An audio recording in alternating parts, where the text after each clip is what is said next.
Big boss season 11 73ನೇ ದಿನಕ್ಕೆ ಕಾಲಿಟ್ಟಿದ್ದು ಸ್ಪರ್ಧಿಗಳ ನಡುವೆ ಪೈಪೋಟಿ ಜೋರಾಗಿದೆ. ಅಲ್ಲದೆ ಮನೆಯಲ್ಲಿ ಉಳಿಯೋಕೆ ಸ್ಪರ್ಧಿಗಳಿಂದ ತಂತ್ರ ಪ್ರತಿತಂತ್ರಗಳು ನಡೀತಲೇ ಇವೆ. ಸದ್ಯ ಬಿಗ್ ಬಾಸ್ ಮನೆಯಲ್ಲಿ 12 ಮಂದಿ ಉಳ್ಕೊಂಡಿದ್ದಾರೆ. ಇನ್ನು ಈ ವಾರ ಎಲಿಮಿನೇಷನ್ ಆಗೋದು ಯಾರು ಅನ್ನೋ ಕುತೂಹಲ ಕೂಡ ಹೆಚ್ಚಾಗಿದೆ. ಈ ನಡುವೆಯೇ ಬಿಗ್ ಬಾಸ್ ಮನೆಯಲ್ಲಿ ರಜತ್ ಮತ್ತು ಧನ್ರಾಜ್ ನಡುವೆ ಜಗಳ ಜೋರಾಗಿದೆ. ಧನ್ರಾಜ್ ಮೇಲೆ ಹಲ್ಲೆ ಮಾಡೋಕೆ ರಜತ್ ಪ್ರಯತ್ನಿಸುತ್ತಿದ್ದಾರೆ.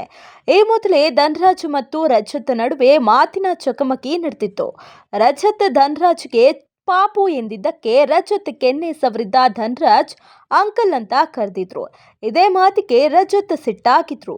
ಸದ್ಯ ಧನ್ರಾಜ್ ಮತ್ತು ರಜತ್ ನಡುವೆ ಮತ್ತೊಮ್ಮೆ ಇದೇ ವಿಚಾರಕ್ಕೆ ಜಗಳವಾಗಿದೆ. ಯಾರು ಉತ್ತಮ ಯಾರು ಕಳಪೆ ಅಂತ ಹೇಳುವ ಸಂದರ್ಭದಲ್ಲಿ ಧನ್ರಾಜ್ ರಜತ್ಗೆ ಕಳಪೆ ಪಟ್ಟ ಕೊಟ್ಟಿದ್ದಾರೆ. ರಜತ್ ಬೆದರಿಕೆ ಹಾಕಿದ್ದಾರೆ. ಕೈಕಾಲು ಮುರಿಯುತ್ತೇನೆ ಅಂದಿದ್ದಾರೆ. ಅದಕ್ಕೆ ಅವರಿಗೆ ಕಳಪೆ ಕೊಡ್ತಿದ್ದೇನೆ ಅಂತ ಧನ್ರಾಜ್ ಹೇಳಿದ್ದಾರೆ. ಇದಕ್ಕೆ ಪ್ರತಿಕ್ರಿಯೆ ನೀಡಿದ ರಜತ್, ಅಂದು ನನಗೆ ಬಂದಿದ್ದ ಸಿಟ್ಟಿಗೆ ನಿನಗೆ ಹೊಡೆದು ಆಚೆ ಹೋಗ್ತಿದ್ದೆ ಅಂತಾರೆ. ಇದಕ್ಕೆ ಧನ್ರಾಜ್ ಕೂಡ ಕೋಪಗೊಂಡು, ಅದೇನು ಕೈಕಾಲು ಮುರಿಯುತ್ತೇನೆ ಅಂದ್ರಲ್ಲ, ಈಗ ಮುರಿದು ತೋರಿಸಿ ಅಂತ ಸವಾಲ್ ಹಾಕ್ತಾರೆ. ಇದರಿಂದ ರಜತ್ ಸಿಟ್ಟಾಗಿದ್ದು ಮತ್ತೊಮ್ಮೆ ಮುಟ್ಟಿದ್ರೆ ಹೊಡಿತೀನಿ ಅಂತ ಧನ್ರಾಜ್ ಮೇಲೆ ಕೈ ಮಾಡೋಕೆ ಹೋಗಿದ್ದಾರೆ. ತಕ್ಷಣವೇ ಉಳಿದ ಸ್ಪರ್ಧಿಗಳು ರಜತ್ರನ್ನ ಹಿಡಿದುಕೊಂಡಿದ್ದಾರೆ. ಇನ್ನು ಶುಕ್ರವಾರದ ಎಪಿಸೋಡ್ನಲ್ಲಿ ಈ ಘಟನೆ ನಡೆದಿದ್ದು ಕಲರ್ಸ್ ಕನ್ನಡ ಪ್ರೋಮೋವನ್ನ ಹಂಚಿಕೊಂಡಿದೆ.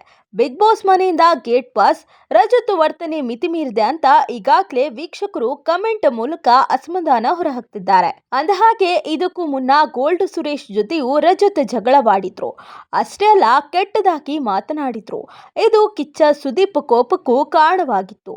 ಈಗ ಮತ್ತೊಮ್ಮೆ ರಜತ್ ಧನ್ರಾಜ್ ಮೇಲೆ ಕೈ ಮಾಡುವ ಹಂತಕ್ಕೆ ಹೋಗಿರೋದ್ರಿಂದ ಈ ವಾರವೇ ಮನೆಯಿಂದ ಹೊರ ಹೋಗೋದು ಖಚಿತ ಎನ್ನಲಾಗ್ತಿದೆ. ಇನ್ನು ರಜತ್ಗೆ ಈ ವಾರ ಕಿಚ್ಚನ ಪಂಚಾಯಿತಿಯಲ್ಲಿ ಸಖತ್ ಕ್ಲಾಸ್ ಇದೆ ಅಂತ ಕೂಡ ವೀಕ್ಷಕರು ನಿರೀಕ್ಷೆ ಮಾಡ್ತಿದ್ದಾರೆ. ನಾಮಿನೇಷನ್ ಆದವರ ಪಟ್ಟಿಯಲ್ಲಿ ರಜತ್ ಹೆಸರು ಕೂಡ ಇದ್ದು, ಈ ವಾರ ಯಾರು ದೊಡ್ಡ ಮನೆಯಿಂದ ಹೊರ ನಡೀತಾರೆ ಅನ್ನೋ ಕುತೂಹಲ ವೀಕ್ಷಕರಲ್ಲಿ ಹೆಚ್ಚಾಗಿದೆ.